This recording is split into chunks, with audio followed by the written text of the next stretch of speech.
Hi, everyone.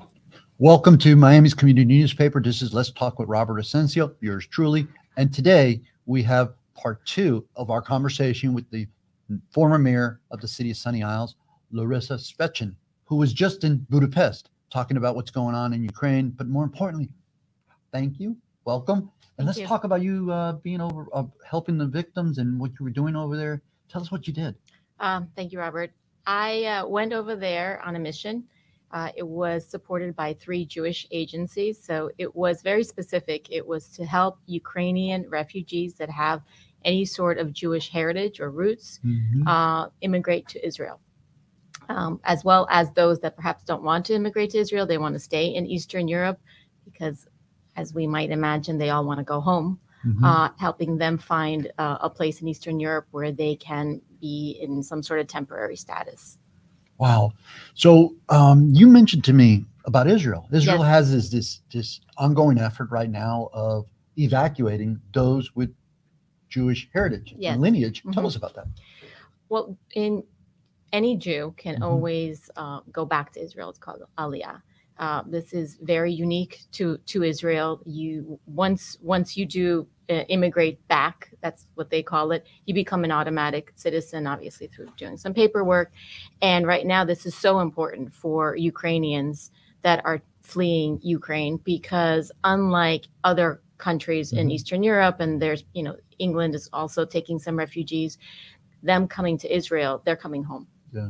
And they're getting all those services, all that support, not necessarily as refugees, as temporary people. They are being brought home to their country. And this is huge, because in a lot of ways, it's very hard for a lot of people. I can't imagine trying to accept that you may never return home. So having that home in Israel, I think, is really something that's very profound. And putting those 120 people on that plane, some of which just had plastic bags with them because they don't have any suitcases, they had to flee their home, was really beyond touching. You were holding back tears the entire time because you were happy for them, but so scared for them at the same time. And you were in Budapest? Yes, I was in Budapest. Tell me what you saw. Tell us what you saw there. Well, you see Budapest, it's a very European looking city, and everything looks so normal, but you're only about 3 hours away from the border with Ukraine. So we had our different teams. A team was at the border putting these people on a bus, and they would arrive to this hotel where I was staying at with the refugees. It's not what you would consider one of the, not a 5-star? Absolutely not. But it was good. It was adequate. It met the purpose. It had a lot of rooms. They it provided food for them and for us, lunch, breakfast, lunch, and dinner. And they arrive on the bus, and it's surreal because they're arriving on a bus that you see around Miami taking you to Disney World, right? But that's not where they're going or where they're coming from. So they get off the bus and they immediately come into the hotel, and we had a team greeting them.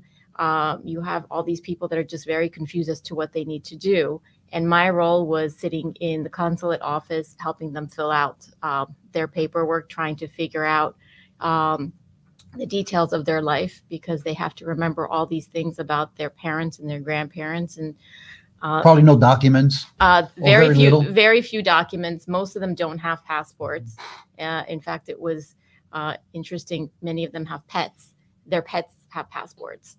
Wow. It's something that you have in Europe, but they don't. So the fact that Israel is able to give them, it was just literally a piece of paper with their information to have them travel, is really amazing. Yeah. So what were you being told? What was the sentiment amongst those that were fleeing? Right, they're literally fleeing a war-torn area. What were they saying to you? Well, it was what kind of stories, I should say. Sure, it was important for us to not really talk to them about that unless they wanted to, and many of them did not want to. Did you find them in shock? I'm not a mental health professional, but it certainly was. Yes, it was very surreal. They were acting as if they are just going to be traveling somewhere. They were really holding it together, which is amazing to me, because I can't imagine how they can even do that. There was one man, when he's filling out his paperwork, he was born in 1938. And I thought to myself, was born at the start of World War II. Yeah. And potentially the end of his life is World War III. And how amazing. I'm getting chills when you just said that, by the way. How must he feel his entire life going through, from being born into a war, going through communism, and now this? The trauma is just mind-boggling. So this person was from Ukraine? Yes. Man. So if you go back in the history of Ukraine and that whole region, 1930s to 40s, 45, were very brutal. Yes. To that part of the country, world. So much so that in the early 30s, you had the farmers and the people who had land and resources literally starved to death, right? Yeah. You have cases where their lands were stripped, they were forced to work for free and starved. And so much so that even some resorted to cannibalism. Can you imagine the human struggle to survive? I can't imagine. And but some the of point the is, stories. he was born in that time. He was born in that time, and the fact that he even survived. And I think of my own parents. My mother is going to be 80 this year. She was born. Happy birthday to her before then. She was born in 1942. It's the same. The fact that she was born in an internment camp. My grandmother was pregnant with her. How these people were even. You just said internment camp. My God, I can't even imagine. Yeah, and so. The level and the need to survive, and how you in some of the stories, back to your question, of who they left, because a lot of people couldn't leave, not because they didn't want to, just they didn't have the resources. How do you leave? Well, how do you leave? You have to be willing to leave, and many for 2 months are still living in the basements of these buildings, in the subways. And the pictures that you see, the videos that you see, from what I was told by these refugees, is not even a fraction of the horror that they're going through. I can't even imagine what it must be when, you close confinement quarters, you're with a lot of people, you don't see the sun. I would imagine resources like water and food.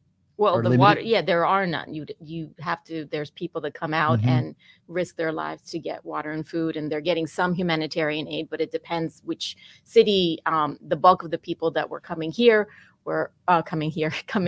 were from Kiev and from Kharkiv, 2 big cities, obviously Kiev, the capital. So targets, right? Very big targets. Of the yes, Russian absolutely. Invasion. So how's your family? I know you have family still in the affected area. Yes, I do. So how are they doing? How are they coping? Well, are they safe? They are safe because most of my family is in Russia.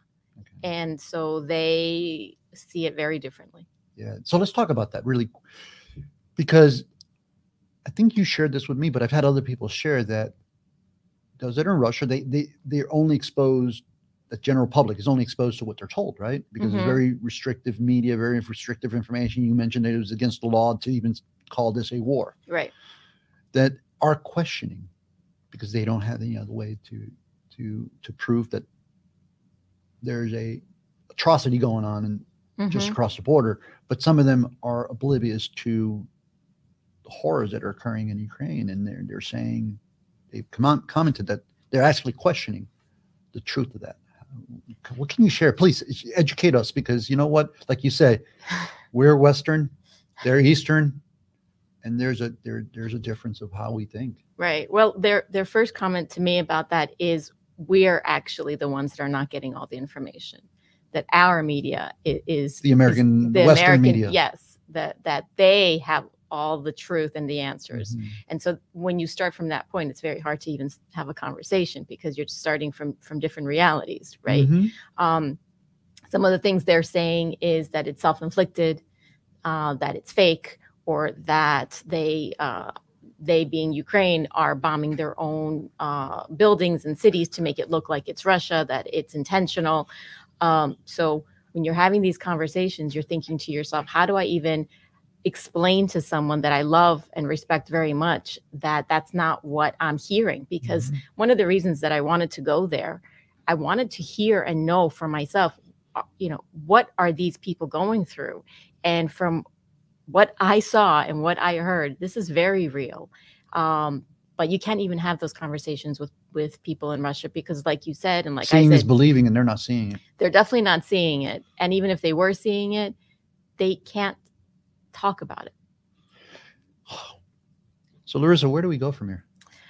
Well, as a world, right? As a world of people, we are in a very dangerous place because from everything that from what I saw, and certainly there in Hungary. So I was hearing and seeing what they are hearing and seeing, and they see no end to this. They will not stop until. Are you speaking of Russia and and everybody Putin? in the affected? Yes. Putin. Okay. Yes. They have to win. Now tell me something. You mentioned you would recently in your Harvard studies. I believe we have a Harvard future graduate. You may, yeah. Bump to that. Thank you. You were in a class and a professor told you something that really struck me, and that was that Putin can win or lose. Talked about that. Yeah. Actually, we just had an expert come and speak to us, and that was the question. I said, what is left for Putin? How can he possibly save face in this? And the only option that the experts that I've spoken to and heard is that he has to have a big win. And if that means mass casualties, absolutely. And that could be some sort of targeted nuclear weapons. Tactical, you know better than I certainly about what's been a long time. I'm sure there's been a lot of advances. Exactly, which is scary because those advances mean that a lot of death, but it doesn't necessarily mean that they are so-called, triggering World War III. We see right now what's happening, if you've been paying attention in Russia, places like Bryansk, which is very close to the border, all of a sudden there's these explosions. Some Western media is saying that it's sabotage. Yeah. I don't know if that's the case. I wonder if it is Russia themselves doing that, because from how it's being handled by the media from their end is they're saying Ukraine is bombing them. And that's interesting because I believe it was early last week. No, it was early last week. Weeks are kind of flowing. Days are kind of flowing. Yes. Where there was news coming out of Ukraine telling or describing a plot that was pretty much what's playing out this week, where Russia would bomb their own infrastructure to right there by the border to claim or to make it look as if Ukraine was now bombing Mother Russia, right? Or harming Mother Russia. Yes. And that would escalate, certainly increase the support of the Russian people. Well, yeah, of course. Think about it. If it was us. Yeah. Right. If don't mess with my house. Exactly. You would think, well, why in the world? How it would be impossible for our country to bomb itself in order for it to look like someone's attacking us. That's mind-boggling. Yeah. And so disbelievable. Of course, it's disbelievable. Excuse me, I'm looking at the time. Sure, of course. Make sure we're on track here.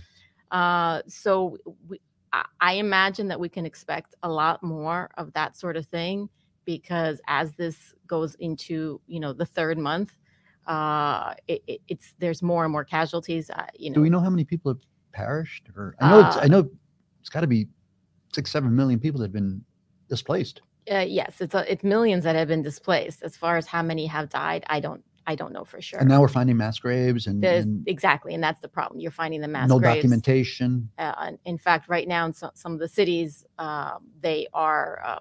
It's a little bit morbid, but it's the reality. They're digging up those mass graves and they're actually reburying those people. You have to catalog it so that they can have the respect of a burial. But on the Russian side, the amount of people that they're losing, and regrettably, we have people that are coming from the U.S. that are volunteering, from the UK that have also lost their lives. You know what I like about these conversations is that we can have an honest conversation and we can cut through the BS, right? Yes. And there's a lot of misinformation. You shared with me, and I totally agree with you that you wanted to have a conversation. You wanted to be part of it, getting the information out, but you just did not want to come to it or be with the media that just wanted a headline. Yes. What what is the misinformation that we can tell the public, we can educate the public on or dispel about what's going on? There's so much. I think that rather than talk about what is wrong, it's important for anyone that is reading, hearing, watching anything that's going on there, that they check it out, that they watch the video that they're sharing, that they read the news article that they're sharing, and understand that when you're sharing something, you're talking about someone's life. This is think of it as someone like that is close to you, that it's your relative, that it's your best friend.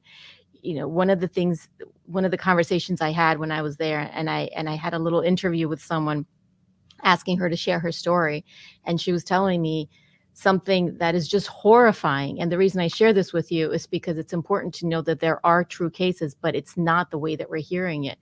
There are these, women and these girls in her city that were raped, and they are now in Germany. 25 of them are pregnant. I shared by this, the aggressors, the attackers. Yes. Do I know the details of that? No. Do I know that this is true? Yes. So I share this with you because people's lives are being destroyed, but I don't have all the facts. And so it's important when we hear that sort of horror, we understand that these are human beings that are affected by this, and we don't just make assumptions. And that we help any way we can. So throughout history, while those are suffering, many of us are living our normal lives unaffected. Larisa, I think it's very important to mention, as a former mayor of a city, growing, a rather expanding city, a very important city in our county, Sunny Isles, I think we can pretty much align on good governance and what this represents. The people are fighting for their own democracy, their freedoms, right? And I know that you have been a supporter of that and helping people immigrate into our country. What is the U.S. doing? Well, we're waiting to see what the U.S. is doing. The U.S. right now is sending a lot of aid, but is not accepting any refugees. And I don't know the details of that, but I know that there is no. I did a little research on that. Oh, you did? Okay. Yeah. Well, is there? Yeah. So the refugee resettlement program that we had in place under last 4 years was as a number of people put it, eviscerated the funding. Right. So it's been essentially scaled down to the point where it cannot support a fluid response to bringing those people here. Now, is that an excuse? No, not at all. Not at all. We definitely have to push our government to help, right? Because today it's them. God forbid, maybe tomorrow it's closer to home. Right. But what I do know, and we talked about this, is that U.S. is accepting, or now they're working on accepting Ukrainians under a program that essentially makes them parolees, that brings them into the country. They have to have sponsorship. They have to also qualify. And so it's not what it used to be or what Israel's doing. Right. Well, it's very limited, and that's a much longer conversation because I'm not necessarily in support of just opening our borders and anyone could come in. No. We have to have controlled immigration. We have to have or controlled entry. Absolutely. We have to vet the people. People, exactly. We don't know exactly who it is because a lot of other people could be trying to get in through this process, as they have in the past. But meeting these people, at least the ones that I've met, the ones that have fled, these are PhDs. These are people with incredible resources from the sense of their education, their stamina, their willingness to work. Human capacity. Absolutely. These are not the kind of people that are just going to show up and expect everything given to them. In fact, it was very hard for them to take anything at a certain point. And I'll leave you with this idea. There was a young woman. She's fleeing. And we as volunteers are all sort of trying to get around her to show her how we're supportive. And she kind of said, she's like, why are you all bothering me? I'm okay. Think about that. right? You know, and they're just trying to live their lives and be the best people that they can be as well. Man, that stinks. I want to talk to you so much more, and I think the audience or whoever will watch these videos would, if they intently listen to what you're saying, they would want more. I know it's a long haul for you to come down from Sunny Isles, but how do we continue this conversation? Because I think we need to, we owe it to others to get out the information. Yeah, I would be happy to come back. I'm actually in touch with a lot of these refugees. There was at one point a family that I inadvertently donated my suitcase to them. And as we were in the airport, I saw which family got my suitcase, and it was a little girl that is in the middle of chemo. So I have their contact. Some of them touched me so much that I'm in touch with them. And with their permission, I would love to share their stories and what they're going through. We don't want to take advantage of their plight, but we want to use that to be able to put context to reality of what's happening. There's a lot of misinformation. Look, I think democracies across the world are in jeopardy from both sides of the aisle, right? Or from any type of political spectrum or ideology. And it's up to the, those that believe in freedom to be able to, and human dignity and rights to be able to fight and stand up for those people, but also sharing their information. In our last couple of minutes, what are you involved in, and what can you tell the audience how to get a hold of you if they need to get a hold of you, or they like to get? What do you need? What do you need to help the other people, those that are suffering? We have actually families that are here. The last time I spoke to you was just a handful. Now we have about 20 families that are in Sunny Isles Beach that we are raising money to send the kids to summer camp, because obviously we want things to be as normal as possible for them. I'm working with South Point Elementary. There's a mom there that is, they were raising some funds for that. So that's a great way to contribute. That's through the Sunny Isles Beach Children's Fund. You got a website? Tell them. It's on Facebook, so I'll share it. It's Sunny Isles Beach Children's Fund. You could just Google it on Facebook, and you can donate to that as little as $5. That's helpful. You can email me directly. You can call me. I'll give you my personal cell phone number. It's 917-751-1565. I'll be happy to give information as to if you want to go and volunteer in Hungary or in Poland. I have that information. Or if you just want to get involved here, if you would like to sponsor a family in the sense of getting in touch with them and seeing what it is they want. There's lots of opportunities that are beyond, just giving to big organizations, because I often find that while that is good and people should give, is it really affecting those people, or is it going to other places? And we have to be very cognizant of that not all the money and not all resources that you're providing will go to the victims. There are a lot of organizations that are working. Many of them are reputable, but there are others that are quite the opposite. So be cognizant. Look at, research those people that you're going to, or organizations that you're going to be contributing to. Look, there's a lot of need. And we have need here locally. And I hope that those of you that are here locally would consider helping our people that are here, providing from Florida to Ukraine assistance. Larisa, I can't thank you enough. I look forward to continuing this conversation. I would like to do an in-field conversation, anything to be able to enhance your efforts, but the efforts of those that are helping the people who are suffering, less fortunate than us. I can't thank you enough. Thank you. Gerald behind the production team here today, Millers, Michael, Grant, the community news team, I can't thank you enough. You, more importantly, the people who are watching this and will watch this, please, on YouTube, subscribe to the video also, or the channel, and please share our video, because it's very important to get this information out. Drop us a line. Let us know. It's been Robert Asencio with the former mayor of Sunny Isles, City of Sunny Isles, Larisa Svechin. Thank you so much. Until next time.